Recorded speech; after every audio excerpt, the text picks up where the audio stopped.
wabarakatuh.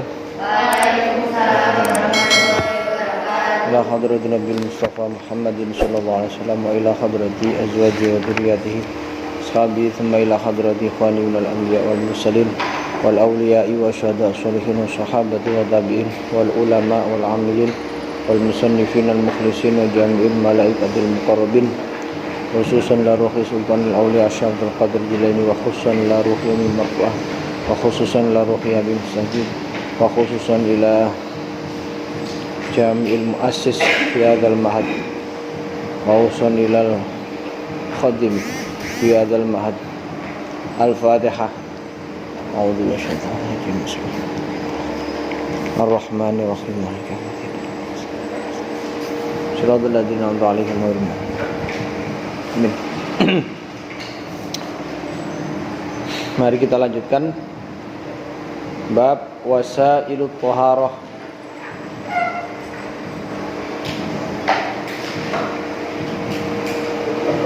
Nggih leres nggih?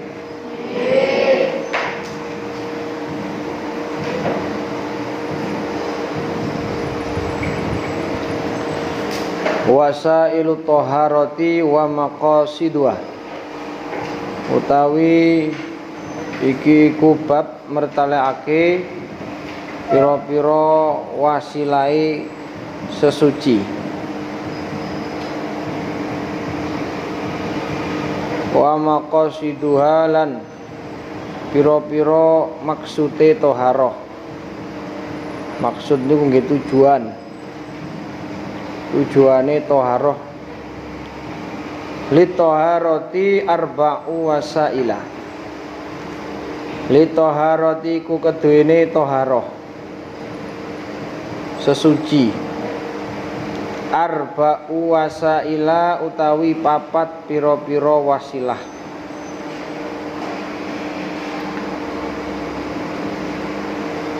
Wa arba'atu maqasida lan papat pira-pira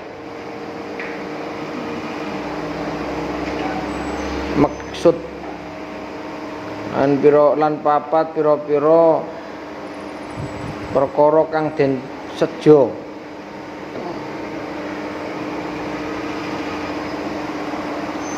Wal wasailu monggo tai pira-pira wasilah thaharah. Iya ya wasail iku alma'u banyu.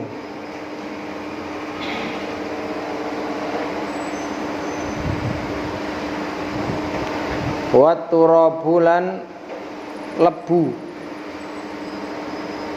Wa dabihulan barang kang kanggo nyamak. Wa hajarul istinja'ilan watu kanggo istinja. Wa inna ma yutahhirulan angin pestine nyucekake apa alma'u banyu idza kana ing dalem nalikane ana apa alma iku mutlakon banyu mutlak.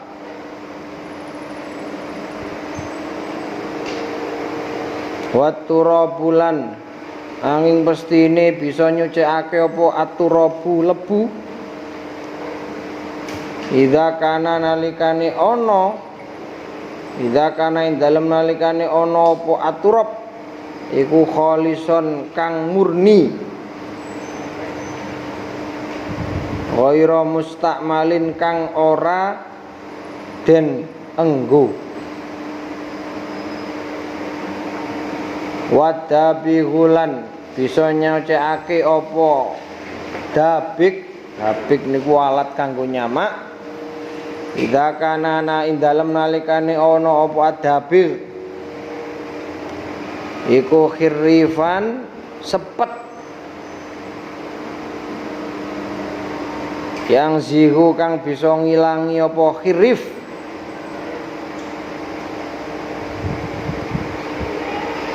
Fadolatil jildi ing pira-pira lendire kulit. Wa ufunatahulan basine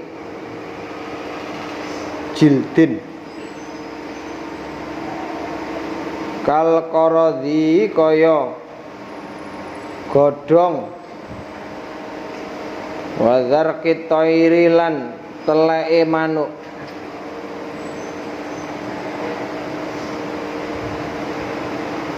wa hajarul istinja'i lan bisa nyucikake apa watu kang kanggo istinja. Idza kana ing dalem nalikane ana apa hajarul istinja iku tahiron kang suci, oli antur kang bedol, ghaira muhtaramin kang ora den mulyake. Amal awani anapun tai pira-pira wadah,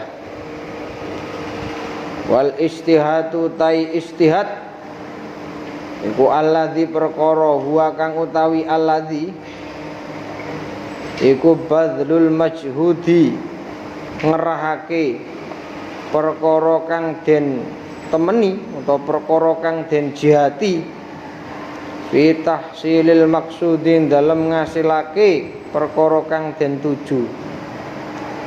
Iku famin khabari amal awani, famin wasailil wasail iku setengah sangking pira-pira wasilahe, pira-pira wasilah, setengah sangking wasilahe pira-pira wasilah. Wal maqasidu tai pira-pira maksude toharoh nggon sing dituju toharoh ya yo al maqasid iku al wudu wal ghuslu lan adus, wa tayammum lan tayamum, wa izalatun najasati lan ngilangi najis. Bab sing nomor 2 sakwise bahas toharo, saniki ganti bahas wasilahe toharo. Mediane kanggo sesuci niku napa? Semrap ki sing kula maksud media niku nggih alate sing kanggo sesuci. Ya. Wong niku kena najis, piye carane sesuci? Nganggo iki. Lah, muni nganggo iku lho sing dimaksud wasilahe toharo. Lah, maqasidua tujuane maksude toharo iku apa? Ngoten. Maksude sing dimaksud toharo iku apa ae? Paham nggih? Jadi sing nomor 1 wasilahe utawa mediae kanggo sesuci iku apa?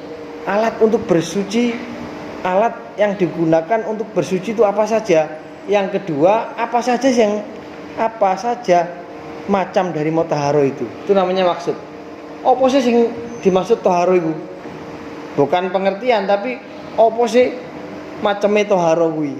Paham nggih? Nah, macamnya toharo kuwi macam. Bahas satu persatu. Li toharoti arba'u wasail wa arba'atu maqasid. Ya.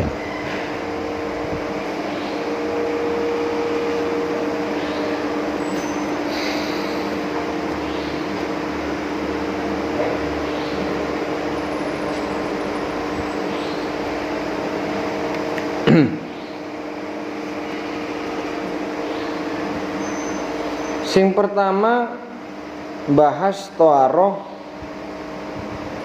sing kedua bahas maksude toharoh. Sing nomor 1 fal wasailu toharoh hiya al ma'u wat turabu wat tabir wa hajarul istinja. Kita coba nanti sambil pengembangan, jadi kita harus pada tekstual saja.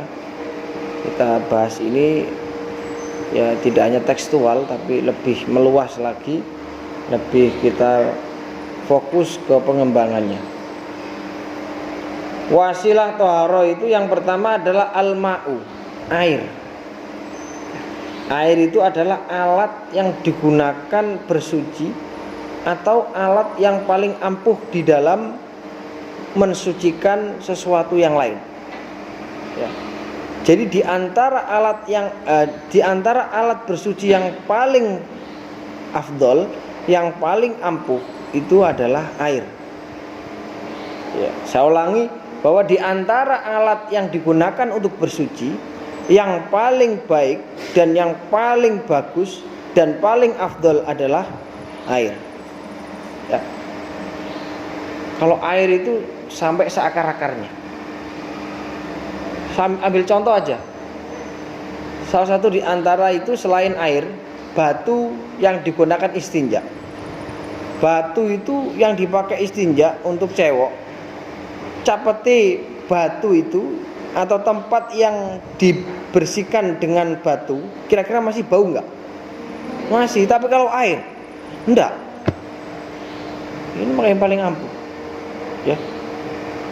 Dari cara bersuci yang paling yang paling bagus itu gini, dengan batu kemudian disiram dengan air, atau cukup dengan iktisor air, beres. Jadi kalau pakai batu terus ada air itu ya bagus seperti itu. Cuma yang lebih ya itu pun juga bagus dengan batu kemudian diikuti dengan air, atau iktisor itu meringkas dengan air pun juga bisa ya. Nah sekarang kasusnya di hotel-hotel itu rata-rata pakai tisu. Siapa yang pernah bersuci di hotel? Rata-rata di hotel berbintang 5-4 itu jarang pakai air. Itu kalau orang nggak pernah ngaji fikih wis bingung.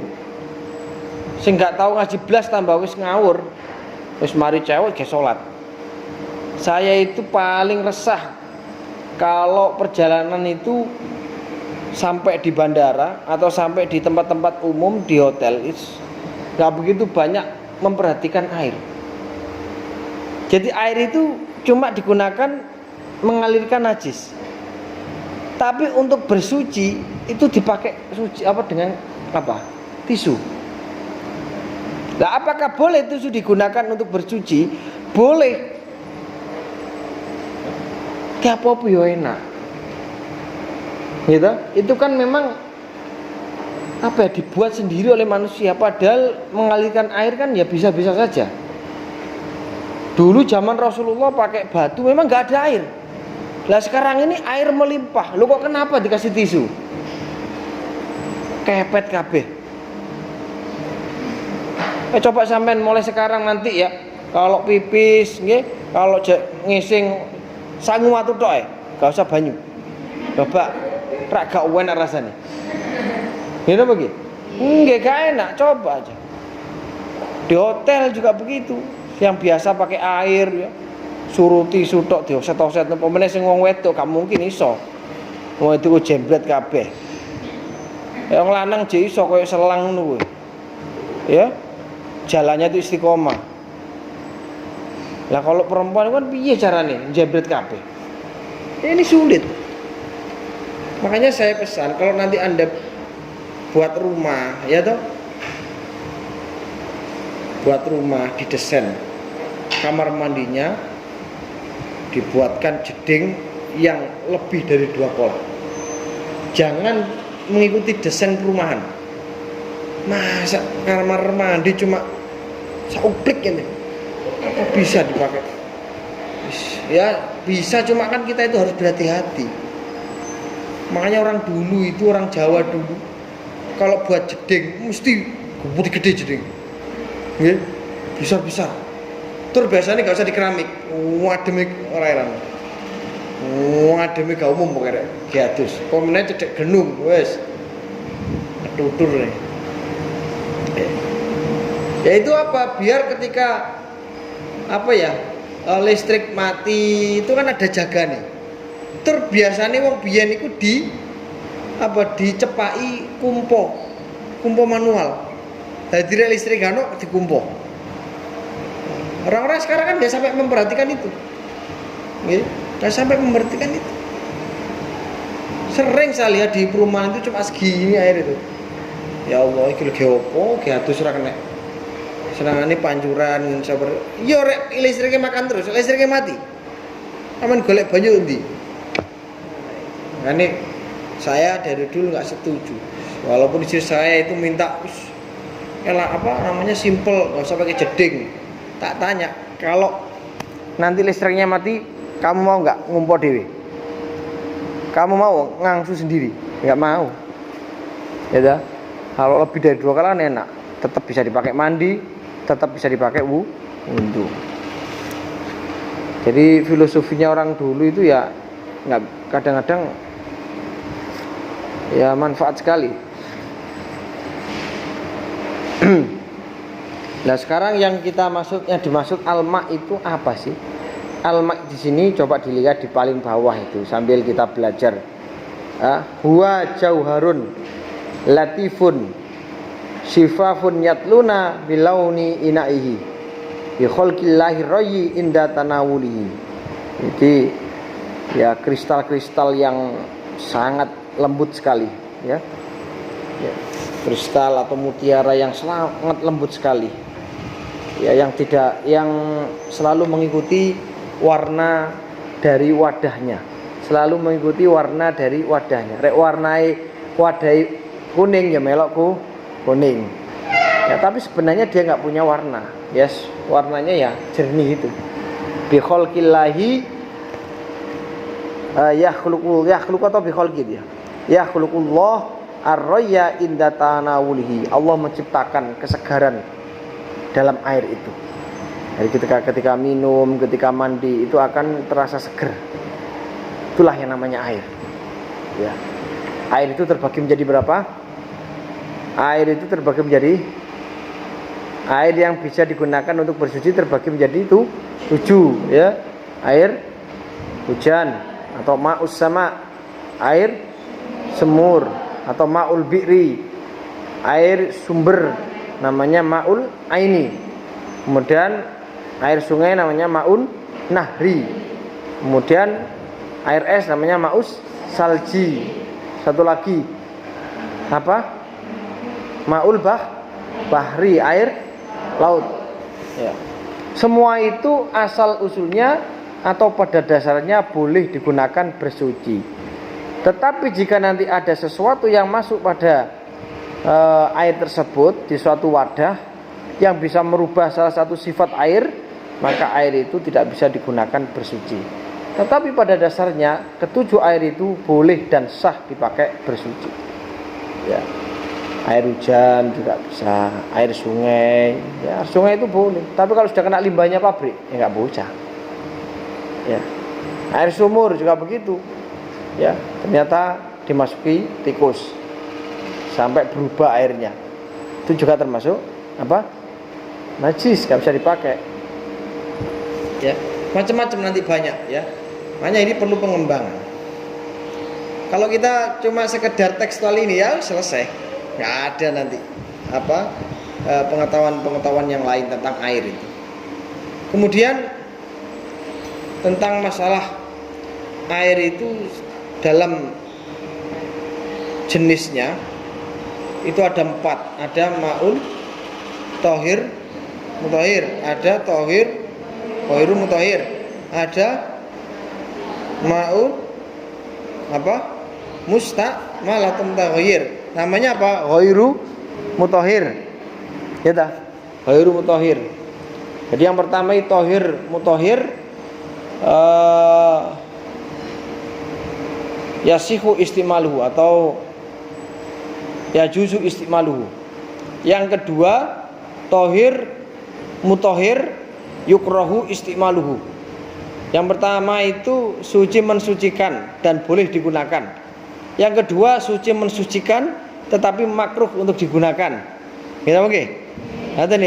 Yang ketiga mutahhirun tapi ghairu mutahhir, suci tapi tidak bisa mensucikan benda lain. Itu adalah ma'ul musta'mal dan ma'ul mutaghayyir. Yang keempat adalah ma'ul najasah, air yang terkena najis ya. Kemudian ma'u tohirin mutahhirin, Ya juzu istimaluhu, air yang suci dan mensucikan dan boleh untuk digunakan, itu bisa disebut dengan ma'ul mutlak. Apa ma'ul mutlak itu? Air mutlak itu apa? Air yang tidak terdapat qayd selamanya. Air yang tidak terdapat qayd yang sifatnya selamanya. Maksudnya bagaimana? Begini, ketika air itu dipindah, misalkan air laut. Air laut itu ketika saya pindah di gelas, apakah saya namakan air laut? Ya air di gelas itu, air yang ada di gendi itu, ya kan? Itu namanya apa? Qayd. Air laut kan ada qaydnya. Ada qaydnya, ada apa ya? Mudhof ilaihnya. Ada ikatannya. Seperti air mawar. Berarti air itu bercampur dengan mawar. Itu namanya qayd. Qayd yang seterusnya akan mengikuti. Air hujan itu kan juga diqayyidi. Hujan, air hujan berarti air yang datangnya dari langit.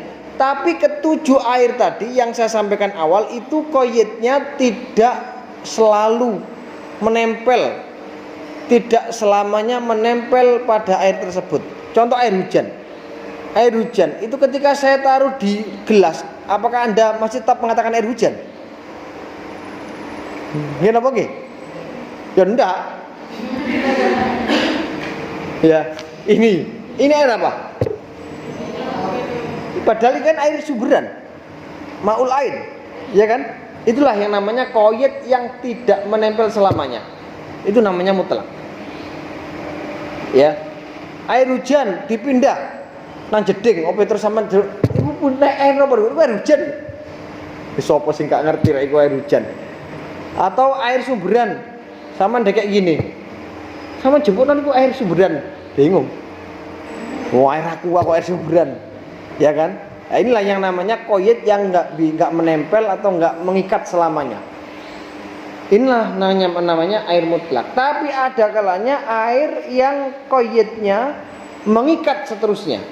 Seperti contoh air semangka, air teh, air kelapa dan seterusnya. Ya. Air kelapa, air degan, misalkan es degan. Sama lebok nang gini. Anda bilang apa? Degan. Padahal itu ya deket nang kene. Saman deket nang ngene cape aqua. Niku napa? Iki air kelapa. Air kelapa ini. Lah inilah yang namanya qayd yang tidak bisa lepas. Itu namanya ma'un ghairul mutlak. Air yang tidak mutlak. Itu nanti yang enggak bisa dipakai bersuci.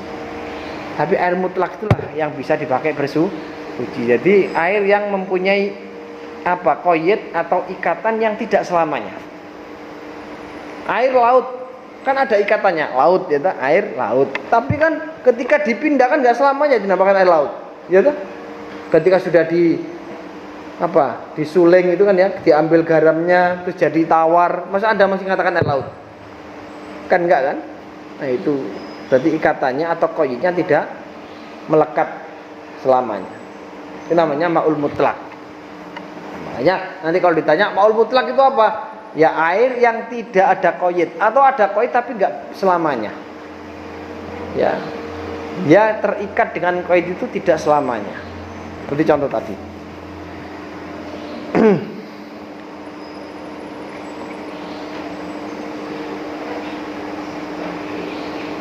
Tuh.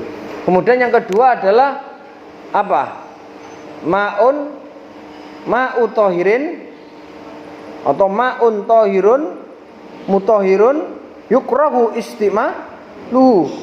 Air yang suci dan mensucikan tetapi makruh untuk digunakan. Apa itu namanya? Air musyammas. Air yang terkena sengatan matahari. Tapi saya jelaskan dulu. Jangan langsung memutuskan pokoknya air hangat yang kena sinar matahari makruh, enggak. Ini ada qayd di dalam syarah kitab Bajuri bahwa yang dimaksud makruh digunakan untuk bersuci adalah air yang terkena sengatan matahari fi baladi harin, di negara yang memiliki iklim yang panas. Tapi untuk Indonesia iklimnya bukan panas, tapi iklimnya adalah tropis, ada musim hujan, ada musim kemarau. Maka jika ada air yang berada di dalam bejana atau dalam suatu wadah yang terkena sengatan matahari fi baladi Indonesia, itu tidak termasuk ma'ul musammas. Kira-kira sudah tahu atau baru tahu ini? Baru tahu ini ya. Anda anggapannya sama pokoknya kena sinar matahari makro gak oleh. Ya apa? Nggak begitu. Ya, nggak begitu. Tapi kalau pakai banyu panas piye? Ya itu jelas tambah nemen, itu termasuk madorot gue. Saman wudu nang di banyu panas, berarti Anda sama halnya menyakiti diri Anda, menganiaya diri Anda. Wala taqtulu anfusakum. Janganlah kalian memerangi, membunuh atau menyakiti diri Anda, itu dosa. Wah nek wong kok sampe bunuh diri gara-gara apa sih cinta. Iku sak goblok-gobloke wong. Urung dadi bojo wis padha senenge tok. Gak wawu-wawuan, geger-gegeran dadak bunuh diri. Iku lho wong kok gobloke temen. Ya. Terus sing nomor 3, tahirun ghairu mutahhirin. Air yang suci zatnya tetapi tidak bisa menyucikan benda lain yang terkena najis atau menanggung hadas. Hadas ada 2, hadas kecil dan hadas besar. Hadas kecil itu seperti apa? Ngising, nguyu, ngentut, turu. Itu semuanya hadas kecil. Kalau hadas besar, haid, inzal, gitu, keluar mani, iltiqaul khitana ini, haid, nifas, itu semuanya hadas besar. Lah air yang tahirun ghairu mutahhir nggak bisa dipakai bersuci. Walaupun zatnya itu suci, tetapi dia tidak bisa menyucikan benda lain. Lah jenis macam atau jenis air yang ketiga ini ada 2 macam. Yang pertama adalah ma'ul mustakmal, yang kedua adalah ma'ul mutaghayyir. Beda loh, ma'ul mustakmal dan ma'ul mutaghayyir beda. Tetapi statusnya sama, tahir ghairu mutahhir. Ya, sekarang ma'ul mustakmal itu apa? Air yang kurang dari 2 kolah, ya, air yang kurang dari 2 kolah yang sudah dipakai menghilangkan hadas. Atau gini, ma'ul mustakmal itu air yang kurang dari 2 kolah, ya, yang habis dipakai menghilangkan atau mencucikan hadas. Itu ma'ul mustakmal. Prakteknya begini, ada wadah yang kurang dari 2 kolah. Anda mandi menghilangkan hadas besar, ya. Ada air yang masuk, air yang baru digunakan untuk hadas tadi masuk lagi, itu namanya air mustakmal. Atau begini, saman mandi di jeding, gak enak apa-apa di jeding, kosong, tapi saman mandi adus nyibuk bior. Lah air yang baru habis digunakan hadas ini loh yang dinamakan mustakmal. Ya, paham nggih? Saman mandi bior, airnya jatuh ke wadah jeding misalkan. Soalnya saman nyemplung jeding. Tapi kalau nyemplung jeding lebih dari 2 kolah, airnya enggak berubah, enggak masalah. Tetap suci. Ya. Misalkan gini, ini ada suatu wadah, sampean wudu. Lah, sampean kan wudu ini menghilangkan hadas. Kemudian masuk di wadah. Inilah yang dimaksud air mustakmal. Air yang kurang 2 kolah yang habis dipakai bersuci. Tapi kalau kasusnya air yang berada di tempat yang kurang dari 2 kolah yang sampean gunakan untuk bersuci, tetapi air itu tidak sampai kejatuhan. Air yang digunakan untuk bersuci nggak masalah. Misalkan gini, ini wadah kecil, nggak sampai 2 kolah. Sampean cebok atau sampean istinja, ambil. Ambil ini dengan niat ikhtirof. Ikhtirof itu nyebuk, niat nyebuk banyak. Gak sampai kejatuhan, gak sampai nyiprat, gak apa-apa. Wong wudu aja dengan air sebotol kan bisa kalau kita alirkan, gitu. Saya ulangi. Jadi yang dimaksud mustamal itu adalah air yang sudah dipakai untuk bersuci, kemudian dipakai lagi nggak boleh. Air kurang dari 2 kolah yang habis dipakai bersuci. Tapi kalau misalkan ada wadah yang sedikit, kita gunakan air itu, kita cebok, nggak apa-apa. Yang penting tidak nyiprat ini air yang kurang dari 2 kolah. Kalau nyiprat bahaya, ini namanya mustakmal. Makanya hati-hati kalau bersuci dengan air sedikit. Paham ya yang saya sampaikan?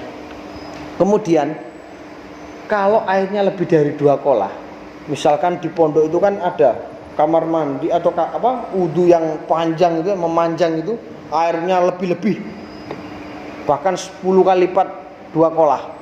Itu Anda itu pakai wudu biar air kembali lagi nggak masalah, karena ini lebih dari 2 kolah. Walaupun sampai nyemplung barang suara masalah, pancen cukup jedingi, terus airnya nggak berubah ya boleh. Maka ketika Anda ingimas itu menyelam ya, dengan niat yang insun wudu, naik sudah bisa, sudah sah wudunya. Lah gak tertib Ustaz, itu sudah dikatakan tartibun latifah, tertib yang sangat lembut sekali, yang nggak bisa untuk yang nggak bisa diteliti oleh panca indera. Jadi kalau seluruh jelem ini sudah dianggap, yang penting niat wudu, keluar muncul sudah sah wudunya kalau niat. Ya, paham gitu? Nah, ada kasus begini. Misalkan ada kolam yang besar sekali, kalau seperti di kolam renang lah. Ternyata di situ ada anjing yang mati. Anjing itu kan termasuk hewan yang punya najis atau potensi najis mughaladzah. Masuk di situ. Kira-kira najis gak semuanya? Nggak bisa dikatakan langsung najis. Lihat dulu berubah apa enggak air itu. Kalau air itu nggak berubah sama sekali, nggak najis. Bahkan ketika nanti ada wadah yang besar yang lebih dari 2 kolah, Anda memegang anjing, yang penting nggak begini ya, nggak rapat ini, megang ekornya, nggak megang rapat gini, cuma ganggang ini, nggak najis. Walaupun dalam air. Nah, itu dalam kitab Iyanah itu ada. Jadi air itu dianggap hail.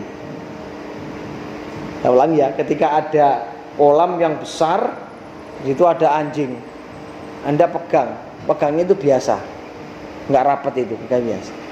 Itu nggak najis ya, tangan Anda. Kenapa? Karena air itu menurut ulama dianggap sebagai hail. Hail itu penghalang antara tangan dengan anjing yang basah itu. Jadi nggak najis. Yang penting tidak rapat ini. Pegang, paham? Kemudian yang kedua adalah ma'ul mutaghayyir, air yang sudah berubah salah satu sifatnya disebabkan karena bercampur dengan barang yang suci juga. Ya. Ma'ul mutaghayyir itu air suci yang tidak bisa digunakan bersuci, adalah air yang berubah dari salah satu sifatnya disebabkan karena bercampur dengan benda yang suci. Bi mukhalitatit thahirat, bercampur dengan barang yang suci. Contohnya apa? Anda punya kolam yang lebih dari 2 kolah. Ternyata pas mandi nggak tahu sabunnya masuk ke dalam jeding, akhirnya sampai budak. Nah, itulah nanti namanya ma'ul mutaghayyir yang nggak bisa dipakai untuk bersuci. Tapi di sini ada ukurannya. Maksudnya budek iku sampai piye, Ustaz?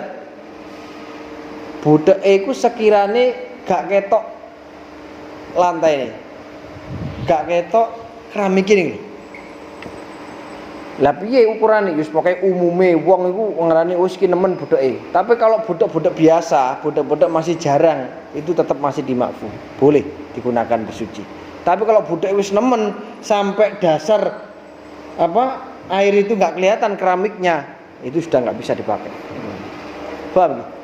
Itu namanya ma'ul mutakhallil. Apapun lah, nggak harus sabun. Pokoknya barang yang suci yang sampai bisa menghilangkan salah satu dari sifat air itu, maka nanti dihukumi tohir, ghairul mutahhir. Yang ketiga.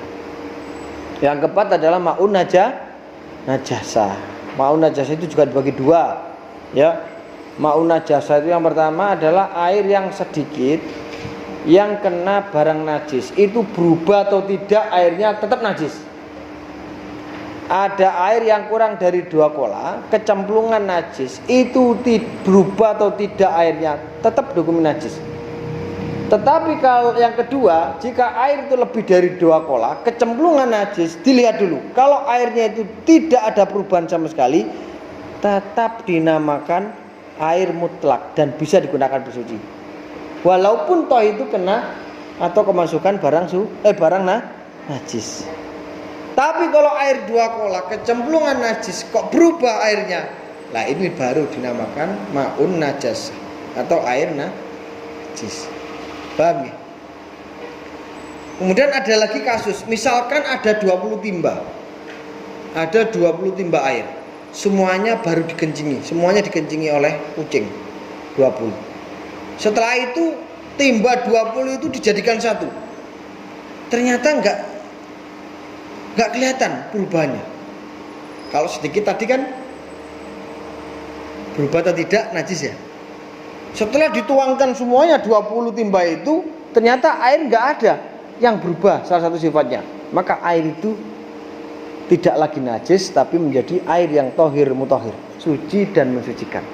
Walaupun asalnya itu adalah najis, tetapi ketika dikumpulkan lebih dari 2 kola dan airnya tidak ada perubahan dan jernih, tidak ada yang berubah dari salah satu sifatnya, maka itu dinamakan ma'un tohirun mutahhir, boleh dan suci untuk mensucikan. Paham ya?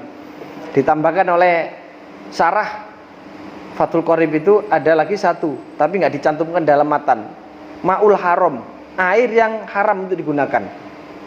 Apa itu?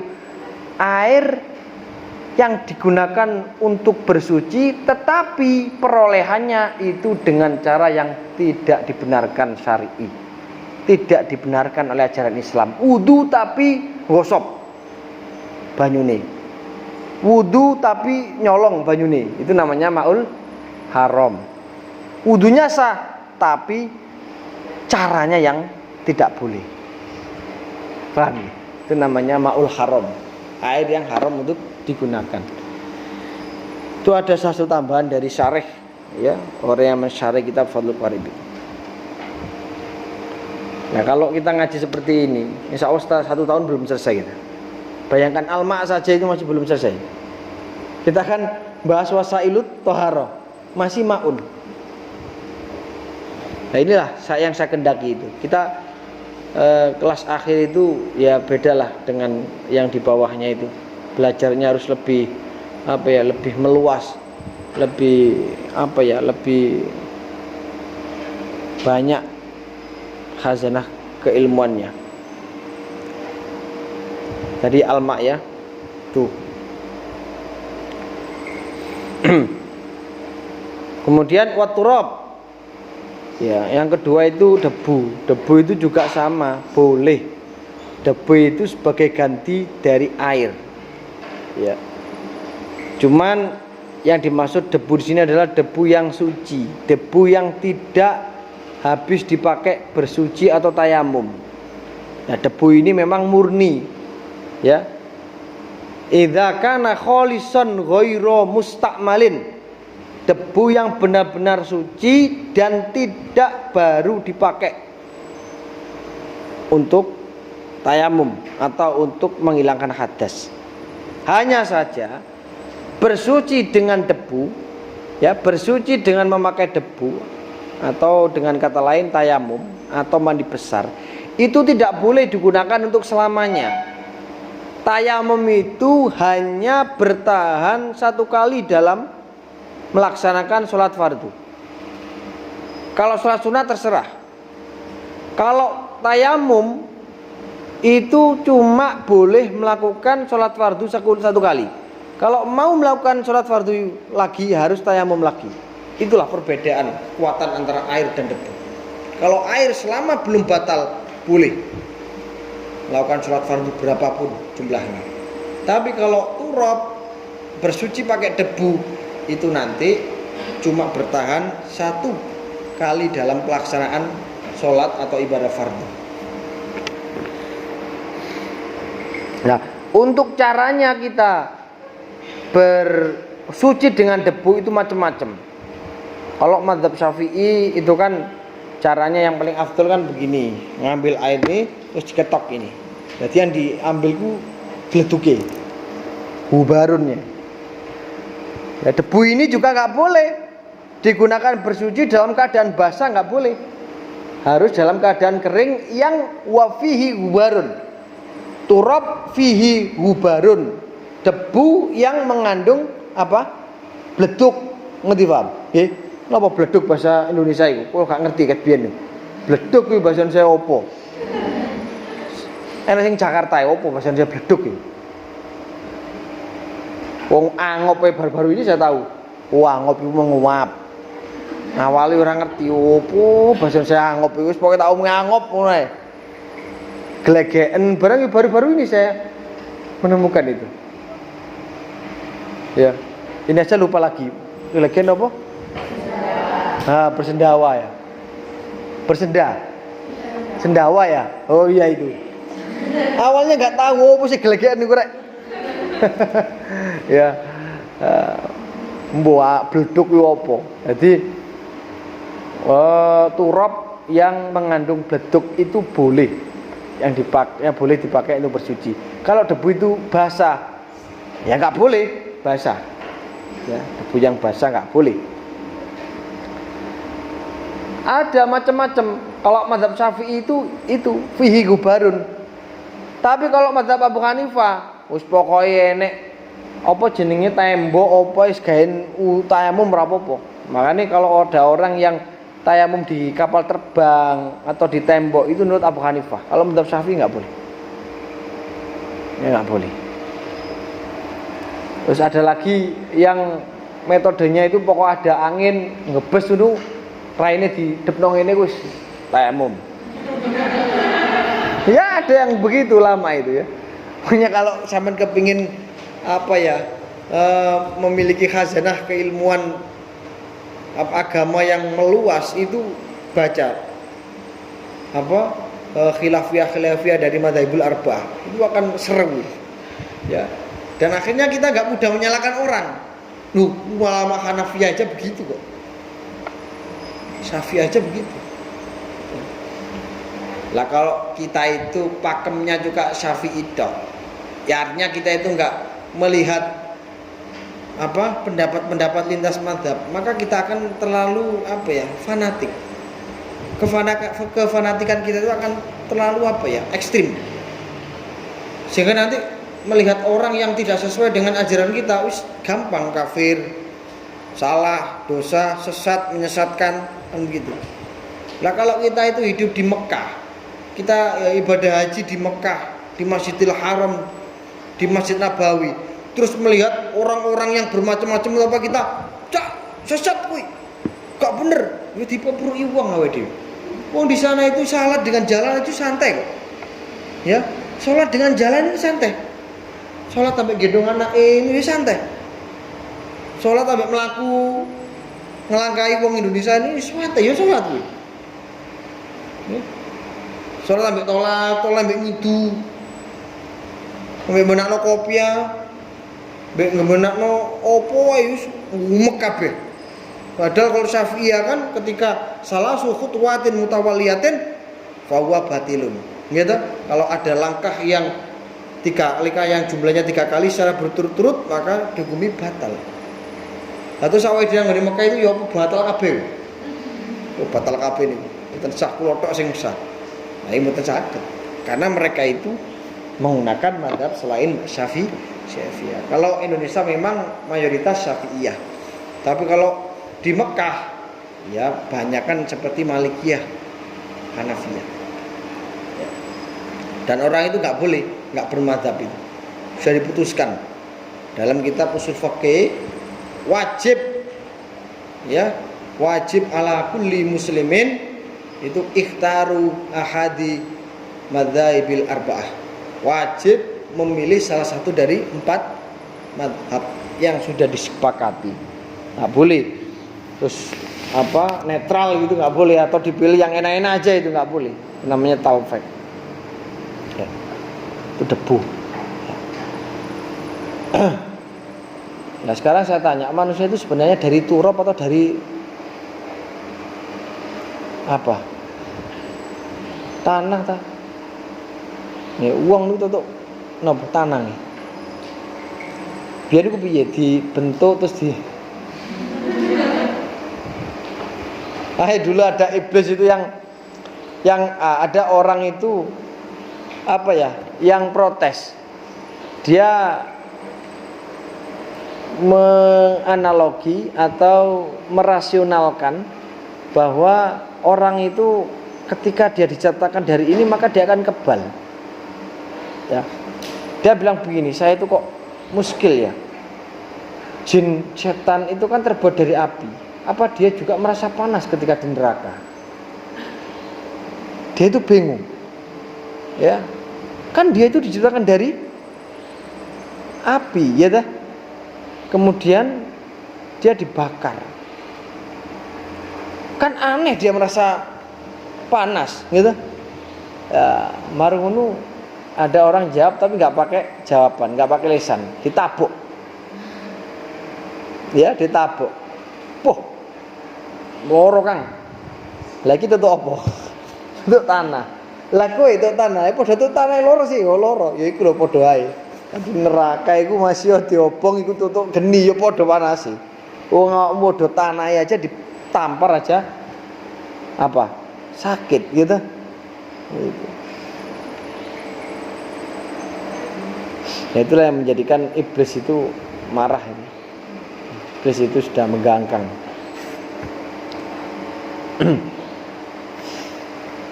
Kita hidup diciptakan dari tanah, mati pun juga dikembalikan di tanah. Ya toh? Dan orang kalau memang bukan kehendak Allah, ya dia akan habis dimakan tanah. Karena dia itu diciptakan dari tanah. Kecuali orang-orang yang istimewa, tanah itu nggak akan sanggup untuk menggerogoti badannya. Ya. Manusia itu ada 3 bagian. Sepertiga itu miliknya Allah, sepertiga itu miliknya sendiri, sepertiga itu miliknya hewan. Jadi diri kita itu dibagi 3. Sepertiga itu miliknya Allah, sepertiga lagi itu miliknya kita sendiri, sepertiga itu miliknya ulat. Ya. Yang pertama adalah masalah ruh. Ruh itu miliknya Allah. Itu kan dalam jiwa kita kan.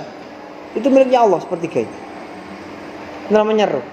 Kemudian yang kedua milik kita sendiri adalah amaliyah, baik itu jelek ataupun baik. Ya. Saya ulangi, baik amaliyah itu baik atau buruk, itu adalah milik kita. Apapun yang kita lakukan, kalau baik ya dibalas dengan baik, kalau buruk ya dibalas dengan keburukan. Dan itu yang nanggung kita semua, ya dah. Dan sepertiga lagi itu adalah bagian ulat, bagiannya set. Ketika kita mati, maka set itulah yang akan mengalahkan kita. Ulat-ulat itulah yang akan memakan diri kita. Yaitu dasar atau pelajaran bagi kita biar nanti tidak seperti itu. Artinya apa? Diri kita itu tetap bukan milik ulat, ya harus selalu mendekat kepada Allah. Biar diri kita tidak menjadi santapan cacing tanah, tidak menjadi santapan ulat tanah, tidak menjadi santapan hewan-hewan yang merayap di tanah. Ya. Tetap utuh sampai ila yaumil akhir. Ya. Dan itu tidak mudah. Ya. Karena ujian itu akan selalu menyertai kita. Saya itu kadang bener ya. Ini sebab itibar aja. Kadang saya itu punya pikiran begini. Ketika kita ditemui oleh orang nggak kenal, terus minta-minta kepada kita, dia memelas. Kadang saya berpikir, siapa ya kalau bukan Allah yang mengantarkan ke sini? Semuanya kan atas izin Allah. Ya kan? Anda di sini itu bukan atas diri Anda, tapi atas izin Allah. Melalui kekarepane sampean. Tapi ku sebenarnya kerentek saka Gusti Allah. Makanya sampean nek wong njaluk ya. Iku sampean balekno. Makanya kata Gus Dur begini. Ketika Anda itu didatangi oleh orang, siapapun lah, entah itu lawan kalian atau itu kawan kalian, lihatlah dengan mata Allah, jangan melihat dengan mata kalian. Kalau Anda itu melihat dengan mata kalian, maka pasti nanti akan ada unsur kebencian, ada unsur kebahagiaan, ada unsur atau rasa senang, rasa benci, rasa permusuhan dan sebagainya. Karena masih menggunakan mata manusia. Tapi kalau Anda sudah melihat dengan mata Allah, maka semuanya akan sama. Semuanya akan sama. Maksudnya begini, ketika Anda itu disowani, ditamoni karo wong sing gak seneng sampeyan, terus jaluk pertolongan sampeyan. Apa maneh enek wong gak kenal terus jaluk sampeyan, "Mas, kula nedhi Mas dereng maem. Pun 5 dina kula nyuwun artane damel mangan." Sinten niku sing ngrentekno nang kono gak Gusti Allah? Sing nglakokno tanggone sampeyan niku lho sapa rek gak Gusti Allah? Ngene apa iki? Kucing barang lho gak kekerapane Gusti Allah sapa? Mosok kucing terus duwe pikiran nang kono rek juragane enake. Tak jalukane bendina, mesti dikai. Gak mungkin iku izine Gusti Allah. Kirana rezekimu nang kono. Jadi sampeyan iki kudu apa ya, selalu tafakur. Ini sebagai itibar. Toh uang itu kan hakikatnya bukan milik kita. Kenapa nggih?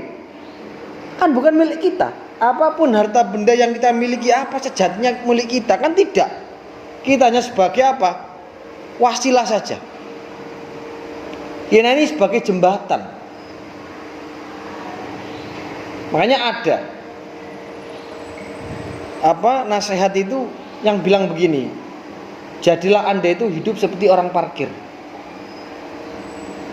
Bukan sampean koyo dadi koyo parkir, enggak. Jadilah orang seperti karakternya orang parkir. Orang parkir, saya tanya, ketika ada mobil-mobil yang banyak berderetan, banyak yang parkir, kemudian dia pulang satu persatu, kira-kira orang parkir itu marah apa tidak? Ada orang parkir, ya, misalkan dia juru parkir Bank BCA, kemudian ada mobil banyak yang diparkir di situ, kemudian satu persatu pulang mobil itu, kira-kira orang parkir itu marah nggak? Kenapa nggak marah? Hah? Karena dia merasa bukan miliknya, ya kan? Kalau orang atau manusia sudah punya karakter seperti itu, punya sifat seperti itu, maka dia hebat sekali. Nggak ada ceritanya orang parkir itu satu persatu mulai, ya cuma mulai nang kene ae, wong ora melu duwe kok. Ngatur-ngatur, gitu. Nah, kita itu juga begitu, kita kan nggak punya apa-apa. Mana kok korun itu sebagai pelajaran bagi kita. Wong ora melu duwe bondo. Ini hasil jeripaya saya, ini hasil keringat saya. Saya bertahun-tahun banting tulang, siang dan malam. Kok enak men kongon zakat, kok enak men kongon sedekah. Makanya gak kesuwen. Gregeten pangeran diulek ambek tanah. Mila ora enek wong nemu barang ku jenenge harta karun. Hartane karun ku sak pira? Kok iso sampe diomongno harta karun kabeh. Harta karun ya asine hartane karun kuwi. Ngono lho. Ya, maka jangan sampai seperti itu. Dulu di Palu itu kan terjadi gempa ya, yang luar biasa. Itu salah satu orang yang selamat itu bilang, di sini tuh ada rumah kayak istana. Orangnya itu miliarder. Ya, dia itu ya hasil dari judi itu, pelitnya gak umum. Yus kumang, dia ingat ceritanya Korun. Jadi tanah apa rumahnya kayak istana itu apa masuk ke dalam tanah, nggak ada sisa sama sekali, nggak ada sisanya sama sekali. Ya, itu naudzubillah. Makanya hidup itu memang harus ya tafakur itu, selalu tafakur. Kita itu kalau diperbudak dengan uang bahaya gitu. Maksudnya diperbudak uang itu apa? Kita itu waktu mengejar waktu supaya dapat uang banyak. Bukan uang itu kita manajemen, kita manage enggak. Tapi jangan sekali-kali kita itu dimanage oleh uang, tapi uanglah yang harus kita manage. Kan ada ya, the time is money ya. Money tak money ya. Kalau saya sih ya dua-duanya, waktu adalah ilmu, ya waktu juga uang. Artinya uang itu jangan terlalu dikejar. Ya waktunya ibadah ya ibadah, waktunya melaksanakan kewajiban ya harus dilakukan. Kalau kita mengejar itu ya ibadahnya dilalaikan, namanya diperbudak oleh uang.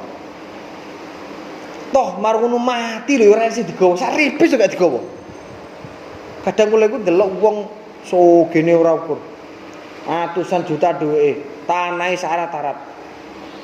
Maru kalau mikir lagi yo iku meneh mati terus piye? Dibebel ambek kain putih tok wis donyane syarat-syarat iku ora enek sing digowo eman.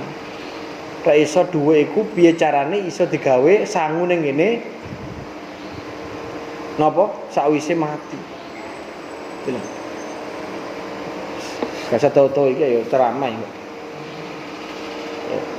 Saya bukan mau itu di sini. Saya mengajar di sini. Kalau mau itu ya saya teruskan nanti. Wa hajarul istinja. Wadabik ya. Dabik itu alat untuk dipakai menyamak. Menyamak itu gini loh. Ada kulit ya. Ada kulit yang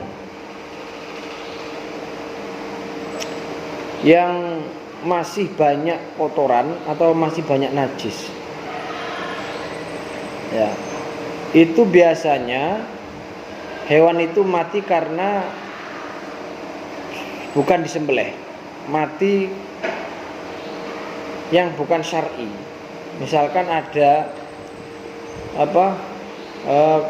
sapi mati diterkam oleh buaya, terus diklelerno. Lah itu bisa kita manfaatkan kulitnya, tapi harus dengan cara disamak, harus cara dihilangkan lendir-lendirnya.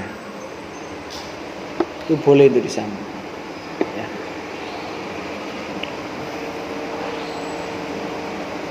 Tapi itu nggak boleh dikonsumsi. Kenapa? Karena itu bangkai. Lah nyama itu nggak harus bangkai. Ya, misalkan ada kulit sapi yang masih banyak lumuran darah, lumuran najis-najis, itu ya harus disamak dulu biar bersih, biar bisa dikonsumsi, bisa dipakai. Ya, alat menyamak itu yang penting kasar, ya, kemudian sepet tuh ya kasar gitu, ya. Dan efektif untuk dipakai menghilangkan. Nah, makanya tadi qaidnya yanzi'u fudulatil jildi. Pokoknya benda itu bisa menghilangkan lendir-lendirnya kulit, lendir yang masih menempel di kulit, dan bisa menghilangkan bau-bau yang tak sedap, ya, bau basin. Kemudian hajarul istinja, batu yang dipakai istinja, yaitu ya batu-batu yang biasa kita kita lihat itu di manapun lah, pokoknya batu itu nggak najis ya, dipakai bersuci, dipakai istinja itu boleh ya, boleh. Misalkan batunya itu besar, kan sisinya itu lebar, sisinya kan luas, itu gak apa-apa, ditutul-tutul nong, selesai terus garing ya wis, itu beres ya. Cuma istinja itu tidak boleh pakai batu dikarenakan beberapa syarat, dikarenakan beberapa hal. Jadi kan syaratnya banyak istinja dengan batu itu ya, diantaranya apa, diantaranya najis itu tidak sampai pindah atau melebar ke tempat selain kharij, selain tempat mengeluarkan najis. Darek mencret gas gak iso iku mbek watu. Pokoke mencret itu gak iso digawe watu. Kudu lurus metune. Itu boleh dipakai istinja pakai batu.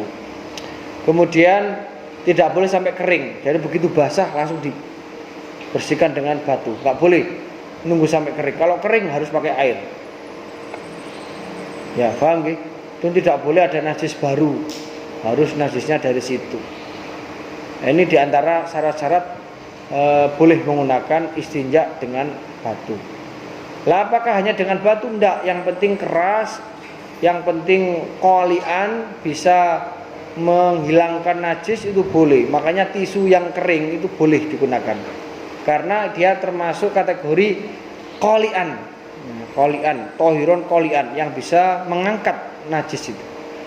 Terus yang syarat ketiga, ghairu muhtaromin, tidak boleh menggunakan sesuatu yang dimuliakan. Contohnya makanan, nggak boleh makanan dipakai istinja, itu nggak boleh. Ya, atau buku-buku pelajaran nggak boleh pakai istinja. Harus sesuatu yang bukan yang dimuliakan. Nah, seperti batu itu boleh. Dan sedikit lagi. Amal awani wal istihad. Ya, awani itu apa sih? Awani itu ya wadah-wadah itu loh, wadah yang dipakai untuk apa?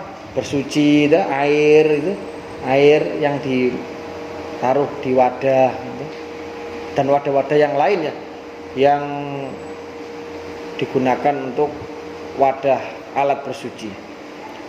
Istihad itu apa? Istihad itu badrul majhud fi tahsil maksud.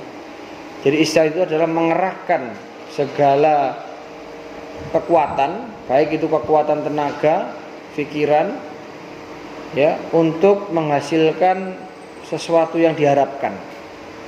Ya, jadi mengerahkan tenaga, pikiran untuk menghasilkan sesuatu yang diharapkan. Contohnya kita memahami ilmu, itu namanya istihad. Ya, memahami ilmu ini carane paham iki piye. Dan maksud-maksud atau macam dari toharo itu ada kalanya wudu, ada kalanya mandi besar, tayamum, dan menghilangkan najis. Itulah macam daripada toharoh, macam dari toharoh. Dan semuanya itu punya fungsi yang berbeda-beda. Kalau wudu itu fungsinya ada untuk izalatu hadasil asghor, menghilangkan hadas kecil. Mandi besar itu untuk menghilangkan hadas besar, sekaligus juga bisa menghilangkan hadas kecil. Kemudian tayamum itu sebagai ganti wudu dan mandi. Dan izalatun najasah ini juga termasuk upaya di dalam menghilangkan najis, atau termasuk bentuk toharoh, bersuci. Itu macam yang keempat, izalatun najasah. Karena saya melihat waktunya sudah kayaknya dan sampean wis koyo loyo. Untuk kidul sampai lor tak delok iku wis mripate ya wis keripet. Koyo wis pegel namanya. Ya ngaji sak jam tok ya. Sak jam lebih 3 menit wis pegel ya. Ya sing ngene iki. Belajar pasif ngono kuwi. Wis padha pegel, sing muni ku ya pegel, sing ngrungokno ya pegel. Lah wis Asli niku sing luwih pegel iku ya sing muni, ora sing ngrungokno. Padha karo wong amin iki lho. Wong amin iku rek terlalu suwi, iku ya gregeten sing amin iki. Padahal kayak mek karek amin tok sih. Jajal cara pegel-pegelan pegel ndi? Ya pegel sing donga. Wong donga iku wae sing diwaca. Lah iku mek ora amin. Kadang-kadang ya wis gak amin. Sak menit cakut muni amin maneh. Ngono cek ngresula ae. Wae kesuwen.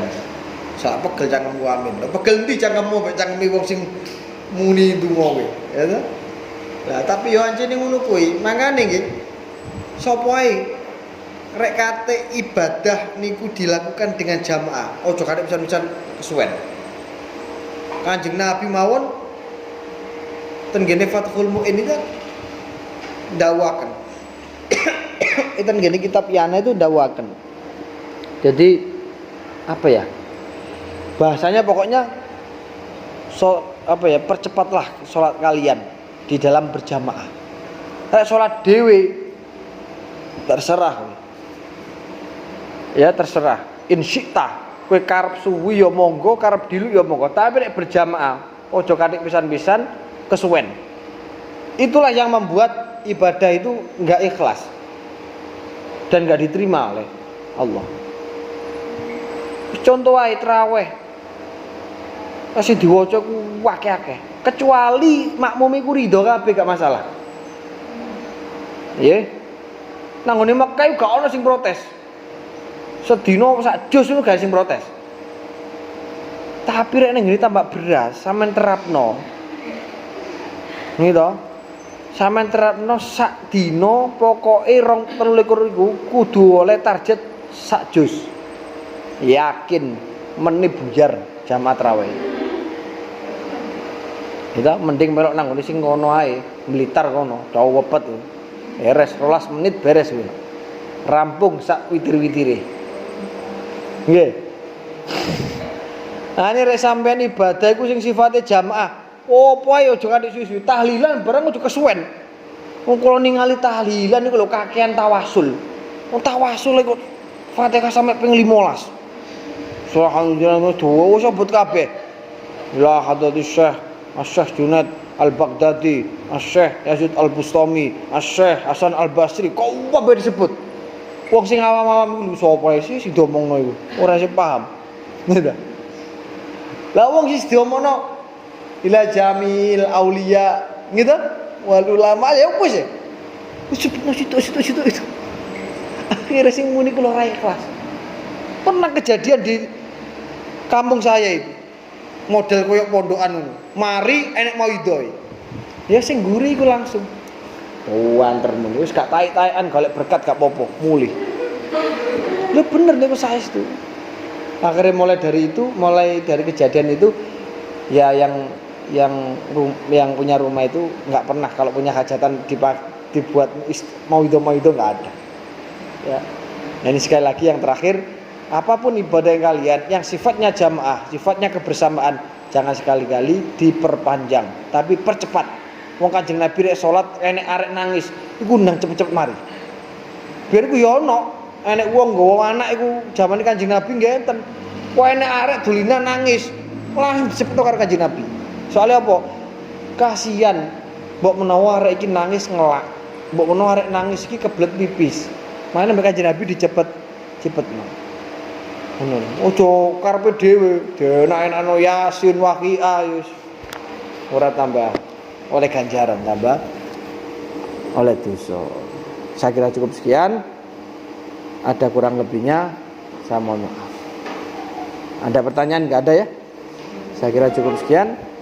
Kurangnya maaf. Assalamualaikum warahmatullahi wabarakatuh.